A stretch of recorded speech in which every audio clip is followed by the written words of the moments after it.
deliveries, they're coming to you. Good day, everyone. Deliveries. But this has been a big thing that I've been working on for the past few months, probably. I mentioned in my previous video about the difficulties I've been facing, and those difficulties are still in play. So a quick rerun. So we live in a rural area, and the nearest towns or suburbs, or probably towns I'd say from where we live, are about 12 kilometres away from where we are located. So the difficulty is with doing deliveries or home deliveries. I've got a radius set up around our business of 2.5 kilometres, and within that zone I have a certain delivery cost, and then I go out from there from 2.5 to 5 kilometres, and in that zone I've got a delivery charge is slightly more. And then I've got, because where we are in like a mountainous area, there's a lot of forest and trees around, so I'm taking into consideration that, and also the landscape. You've got the kangaroos, the wallabies, the wombats, and wild deer as well. So you got to allow for all this. And we discovered on Saturday night, some nights that the fog rolls in and you can't see where you're driving, so you've got to reduce your speed to about 40 kilometres per hour. So all these different things which you don't sort of get in suburban areas, we have those challenges to deal with.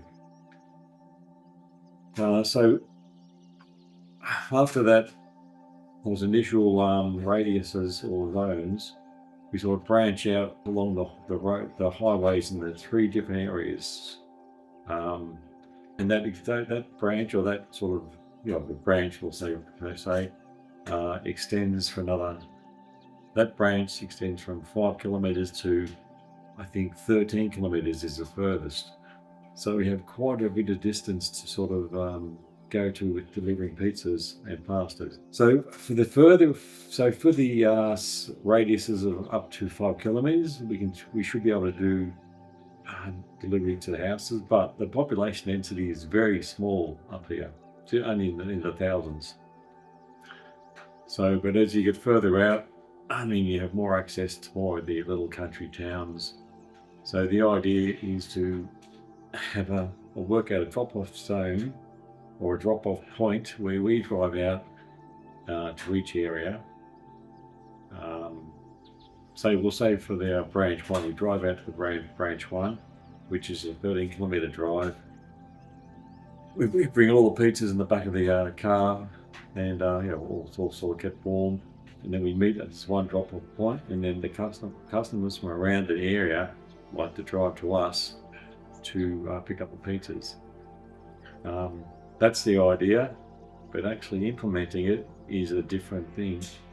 So we have an app now that we sort of put it into play.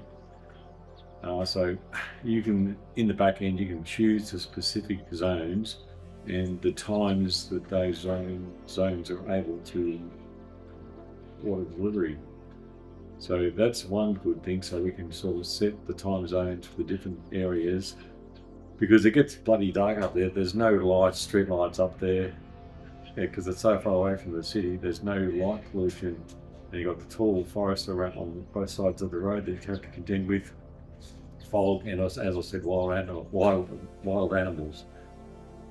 So with those things, we can sort of have the further out areas, time zones or delivery times set to a certain time. And now what else is going to talk to you about now? So the drop-off points.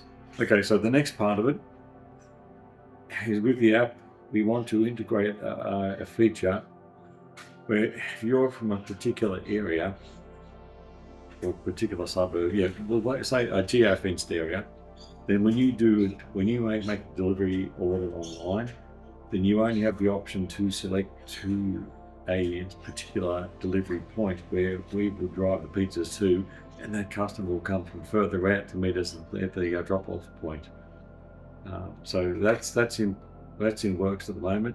So once that's finished, that will help significantly with reaching those outer areas of our current radius.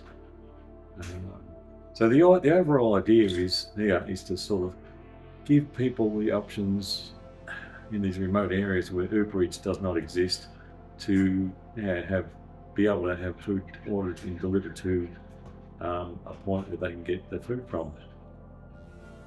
But it's been a big learning curve to sort of work all this out and all the little nuances that go into play, and then the times didn't seem to match up properly sometimes. So you'd have customers saying they can't order, or otherwise I might be just outside a particular zone in a dirt road that goes to Timbuktu. So I'd have to jump in the back end and sort of move the geofence that just sort of covers their property. And the properties are huge out here; they're quite large. So it's a lot of driving, and I think most people appreciate that it's a lot of driving because it's so widely spaced out. And they're being good and sometimes a bit late with deliveries, but they understand what it's like up here, especially with the nights where it's foggy and you can't do 100 kilometres an hour, so you've got to reduce your speed down to 40 kilometres per hour. And they've all been great, and they understand the difficulties, and the things happen. Anyway, we're doing our best, and I think it will work. It's just these initial feature requests and teething problems we're sort of dealing with. Now, see, the population density, that's another big thing that we have to deal with as well up here.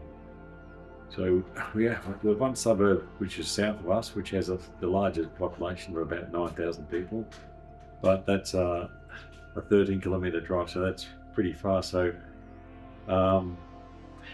if we can work out some sort of drop-off point down there, that would be fantastic. And that's the priority, to get a drop-off point down there. And then once we build up a regular customer base, we can put on more delivery drivers. Because at the moment, we're running on a pretty tight shift. So we have one delivery driver who we're going to start just using on a Friday and Sunday night, because during the week, it's not a viable option. We don't get enough orders. I guess people coming home from work just want to get home and just relax. But on the weekend, it's a different scenario, especially Friday, Saturday night, and Sunday night. People have more time to sort of plan ahead and order pizzas. So it's all coming together, just a bit slower than what I had initially anticipated. There are more things I want to talk about, but I just keep segueing into other areas which I don't want to do too much. So deliveries, they're coming to you. This little video, hope you got something out of it. And if you're a restaurant owner or if you're a restaurant owner, cafe owner, or do deliveries in a rural area, I'd love to hear how you go about delivering to other communities, because I'm working all this out for myself, and it's a challenge. So any advice or criticisms, I'm happy to listen to. Anyway, thanks for watching, and I'll speak to you next time. Bye.